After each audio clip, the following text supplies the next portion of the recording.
সুপ্রিয় দর্শক, চলে আসছি পাহাড়ি একটি চা বাগানে। আমার সাথে আমার শ্রদ্ধেয় কয়েকজন ভাই নিয়ে আসলাম এবং আমার আব্বুজানকে।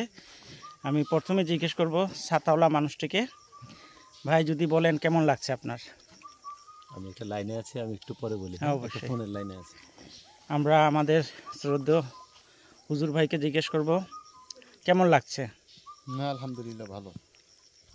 এই জায়গার পরিপাশটা, পাখির ডাক সবকিছু চা মিলে। বাগান তো বেশ কয়েকটা গেছি, কিন্তু এটা তো অনেক বড় চা বাগান আর কি। হ্যাঁ, আর এইখানে তো এর আগে আসা হয় নাই। জি, বাকি শ্রীমঙ্গলে আসছি, কিন্তু অন্য বাগানগুলোতে গেছি, এটাই আসলাম। ভালোই বড় আছে, আর বর্ষার সিজন, গাছগুলো পুরা আর কি তাজা।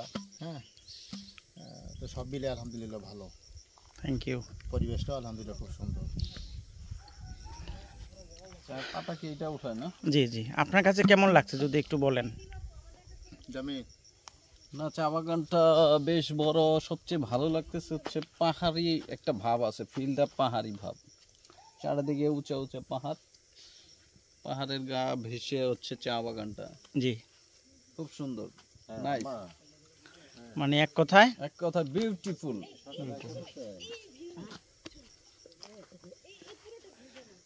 আব্বু, কেমন লাগছে তোমার কাছে? ভালো লাগছে, জাস্ট ওয়াও।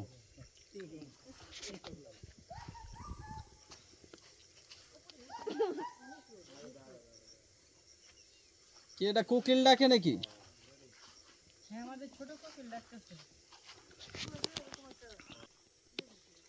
আচ্ছা, আমরা একটা গ্রুপ ছবি তুলি এখানে।